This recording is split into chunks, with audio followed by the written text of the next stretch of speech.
होना था हुआ, बट मुझे हार नहीं मानना। और मैं सबको यही कहना चाहती हूँ, सबकी ज़िंदगी में दुख आते हैं, कोई इंसान ऐसा नहीं है इस दुनिया में जो दुख से परे हो। तो कभी हार नहीं मानना, कभी भी हार नहीं मानना। गम का बादल जो छाए तो हम मुस्कुराते रहे, अपनी आँखों में आशा के दीप जलाते रहे। आज बिगड़े तो कल फिर बने, आज रूठे तो कल फिर मने। वक्त भी जैसे एक मीत है, हार के बाद ही जीत है। जिंदगी की यही रीत है, हार के बाद ही जीत है। वेलकाम टू टॉक झाल मिष्टी विद इप्सिता। আমি ইপসিতা এখানে নোগালাগালি নখিস্তি অনলি মস্তি। তো আজকে ভিডিও শুরুতে ইন্ট্রোডাকশনে আপনারা দেখলেন একটা ভিডিও ক্লিপ। অবশ্যই আপনাদের হয়তো চিনে নিতে অসুবিধা হয়নি, পূজা ব্যানার্জি আর তার হাজব্যান্ড কুনাল ভার্মা, তাদের ইউটিউব চ্যানেল, সেই ইউটিউব চ্যানেল থেকে এই ভিডিওটা দুদিন আগে পোস্ট করেছে। তার আগে ওদের লাস্ট ভিডিও মোটামুটি 2 মাস আগে ছিল, তার মাঝখানে লম্বা একটা গ্যাপ। তারপরে হঠাৎ করে এমন একটা ভিডিও আসলো যেটা দেখে রীতিমতো চমকে গেলাম। তো বুঝতেই পারছেন যে বিষয়টা কি। বিষয়টা হচ্ছে বিশ্বাস ভঙ্গে। এই যে পূজা আর তার হাজবেন্ড, পূজা সম্পর্কে মোটামুটি আমরা সবাই জানি। তাকে লাস্ট মনে হয় আমি হইচইতে কোনো একটা ওটিটি মানে হইচই ওটিটি প্ল্যাটফর্মে তাকে একটা আমি ইয়েতে দেখেছিলাম, সিরিজে দেখেছিলাম। তাছাড়া ও অনেক সিনেমা করেছে, হিন্দি তারপর বাংলা সবতে। She is a heroine. তো ও বাংলায় কিন্তু দেবের অপোজিটে হিরোইন হিসাবেও কাজ করেছে। ভীষণ সুন্দর দেখতে, মিষ্টি মেয়ে। সে হঠাৎ করেই একদিন বিয়ে করে এই ইন্ডাস্ট্রিকে জাস্ট একটা পজ দিয়ে, বলবো না যে ছেড়ে দিয়ে বা টাটা বাই বাই করে সে সংসার করতে গেছে, একটা পজ দিয়ে সে সংসার করছে, খুব সুন্দর করে সংসার করেছে। তাদের একটি ছোট্ট বাচ্চাও রয়েছে, একটি ছোট্ট ছেলে রয়েছে। তো হঠাৎ করে সেই পূজা আর কুনালকে যখন দেখলাম একটা ভিডিও করতে, সেখানে মানে এমনভাবে তাদের চোখ মুখের অবস্থা, ভাবলাম কি হয়েছে। ভালো করে শুনলাম, তো সেখানেই বুঝলাম যে বিশ্বাস ভঙ্গের ঘটনা। তো ওদের সাথে যে জিনিসটা হয়েছে, ওদেরই খুব পরিচিত একজন মানুষ, যে কিনা ওদের সাথে ওদের বাড়িতে আসা যাওয়া, খাওয়া দাওয়া, ওঠা বসা, দীর্ঘদিনের আলাপ, এরকম একজন মানুষ ওদের সাথে একটি স্ক্যাম করেছে। তো স্ক্যাম জানেন আপনারা যে অনেক রকমেরই হয়। আমি প্রথমে ভেবেছিলাম যখন ওদের সাথে ফ্রড হয়েছে, কথাটা যখন মানে টাইটেল থাম্বনেলের মধ্যেই একটা ইঙ্গিত তো পাওয়া যায়, যখন ভাবলাম যে তাহলে কি কোথাও ওরা ভুল করে কোনো স্ক্যামের মধ্যে পড়ে গেছে, ওদের টাকা পয়সা ব্যাংক অ্যাকাউন্ট থেকে কেউ নিয়ে নিয়েছে। না, সেরকম কোনো ব্যাপার নয়। স্ক্যাম নানান রকমের পায়। আপনার সামনে ভালো মানুষই মুখোশ করে আপনার বন্ধু সেজে কিছু মানুষ আছে, তারা আপনার পিঠে ছুরি মারার জন্য তারাও কিন্তু স্ক্যাম করে, আর সেটা মস্ত বড় স্ক্যাম। সেরকমই ওদের কোনো একজন বন্ধুরূপী মুখোশধারী শত্রু, সে ওদেরকে কোনো বিজনেসের হয়তো পলিসি দেখিয়ে, কোনো বিজনেসের ভালো বিজনেস হওয়ার কোনো লালসা দেখিয়ে ওদের সাথে পার্টনারশিপে হয়তো বা কোনো বিজনেস করার জন্য ওদের কাছ থেকে টাকা নিয়েছিল। আর তার সাথে এমনটাই সম্পর্ক যে ওরা মানে নিজেদের যেটুকু সেভিংস ছিল সেটুকু তো লাগিয়েইছে, তাছাড়া নিজেদের যে বাসস্থান সেটাকেও মর্টগেজ দিয়ে লোন করে সেখান থেকে টাকা নিয়ে সে সেই বন্ধুর হাতে তুলে দিয়েছে। না, খুব লাভবান একটা ব্যবসা করবে, সেখান থেকে অনেক ওদের উন্নতি হবে। তো পূজা সবসময় আমি দেখেছি, বেশ অনেকদিন থেকে দেখেছি যে সে ব্লগিং করে, মাঝে মধ্যেই তার ব্লগিং দেখেছি পজিটিভিটিতে ভরা। অনেকদিন ইন্ডাস্ট্রিতে মানে এই যেটাকে বলে ফিল্ম বিজনেস বা যে কোনো সিরিয়াল বা ওটিটি থেকে অনেকদিন থেকে সে ডিটাচ। তার কারণ বুঝতেই পারছি, তার ছোট বাচ্চা বিয়ে হয়েছে, তারপর সে যখন বাচ্চা হয়েছে তখন তার ফার্স্ট প্রায়োরিটি তার সংসার, আর তার চেয়েও বড় হচ্ছে তার সন্তান। তো সেই সন্তান তাকে ঠিকভাবে যাতে মানুষ করতে পারে, তার প্রতি যাতে কোনো রকম কোনো লাপরওয়াহি না হয়, সেই জন্য তার এত সুন্দর একটা প্রমিসিং কেরিয়ারকে সে রীতিমতো পজ করে কি করেছে, সংসার করছে, বাচ্চা মানুষ করছে।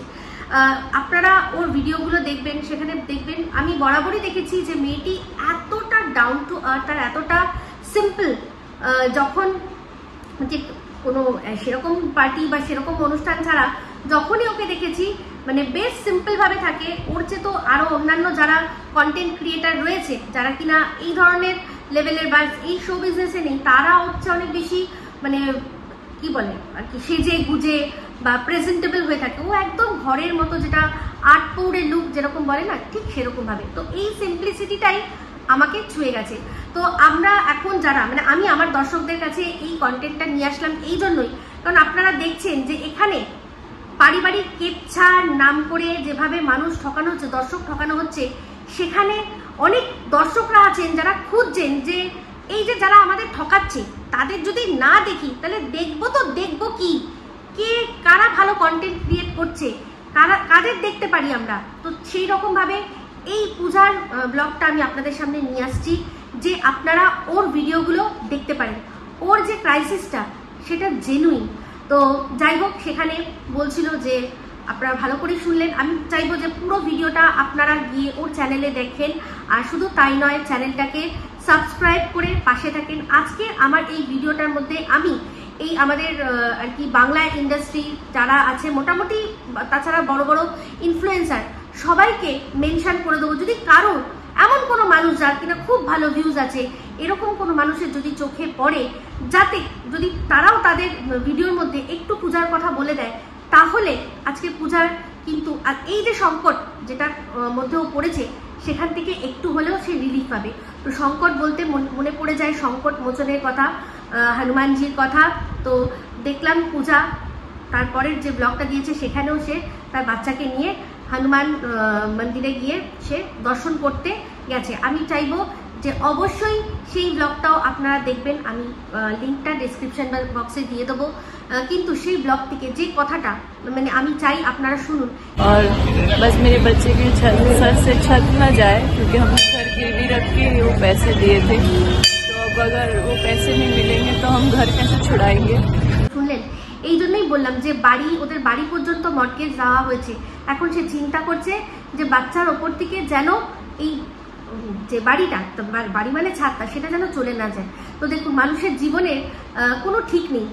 ওদের লাইফ স্মুথ সুন্দরভাবে যাচ্ছিল, সেখান থেকে হঠাৎ করেই বিনা মেঘে বজ্রপাত যেরকম বলে সেরকম হয়ে এক মুহূর্তের মধ্যে ওর কিন্তু জীবনটা অস্তব্যস্ত হয়েছিল। যেখানে ও নিজের গোল সেট করে নিয়েছিল যে এখন আমার গোল হচ্ছে বাচ্চাকে বড় করা, বাচ্চাকে সবটা সময় দেওয়া। ও ওর হাজব্যান্ড দুজনেই মিলে হয়তো সেটা ঠিক করেছিল, কিন্তু আজকে সেই বাচ্চার জন্যই তাকে হয়তো আবারও কাজে ফিরতে হবে। তো আমি তো এটাই বলবো, বিশেষ করে আমি আজকে আমার এই ভিডিওর মধ্যে দেবচন্দ্রিমা আর কিরণ এদের দুজনকে মেনশন করব, কারণ আমি দেখেছি দেবচন্দ্রিমা বরাবরই কিন্তু স্ট্যান্ড নেয়, বিশেষ করে স্ক্যামারদের বিরুদ্ধে। ওর সাথেও স্ক্যাম হয়েছিল, সেখানেও কিন্তু ও সেটা নিয়ে একটা ভিডিও করেছিল কিভাবে একজন ট্রাভেল এজেন্ট ওর সাথে স্ক্যাম করেছে। তো যাই হোক, তাকেও আমি এখানে মেনশন করে দেবো, যদি তার চোখেও এই ভিডিওটা পড়ে, সেও যদি নিজের ভিডিওর মধ্যে দু কথা পূজার জন্য বলে, তো বলা যায় না, ওর অনেক বেশি ভিউয়ার্স আছে, তারা যদি পূজাকে ভিউজ দেয়, ওর ইনিশিয়ালি হয়তো একটু হলেও হেল্প হবে। যে স্ক্যাম করে চলে গেছে, যে ওদের টাকা লুটে নিয়ে চলে গেছে, সে ওদের টাকা ফেরত দিতে পারবে কি না পারবে আমি জানি না, কিন্তু যেহেতু ও সংকট মোচন হনুমানজির কাছে গেছে, সেখানে হনুমানজি হয়তো আমাদেরকে এগিয়ে দিচ্ছে যে তোমরাই ওর পাশে এসে দাঁড়াও। কারণ উনি নিজে সশরীরে তো আসতে পারবেন না, উনি মানুষের দ্বারাই আর কি মানুষের কল্যাণ করান, যখন মনে করেন যে যার কল্যাণ করবেন। তো হয়তো এটা একটা কোনো ইঙ্গিত, হয়তো এটা কোনো একটা সাইন, হয়তো হনুমানজি চাইছে যে আমরা ওর পাশে গিয়ে দাঁড়াই।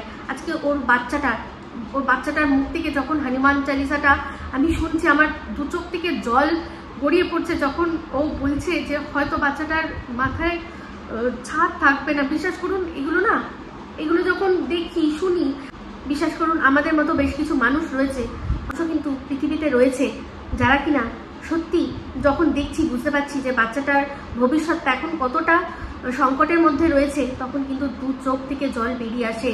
আর এটা কোনো রকম নাটক নয়, কোনো রকম নাটক হয় না।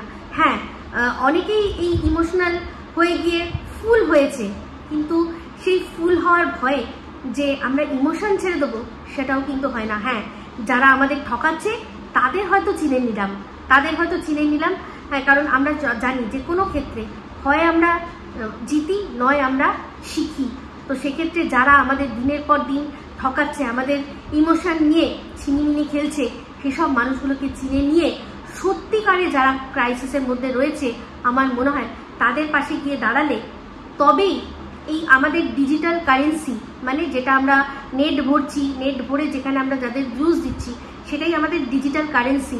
তো আমাদের ডিজিটাল কারেন্সি আমরা কীরকমভাবে ওয়াইজলি খরচা করতে পারবো, সেটা আমরা তাহলে কিন্তু করতে পারি। এটা মানে ঠিককে ঠিক আর ভুলকে ভুল সেটা বলে, আর ঠিককে সাপোর্ট করে, আর ভুলের কাছ থেকে সরে গিয়ে তাকে ইগনোর করে।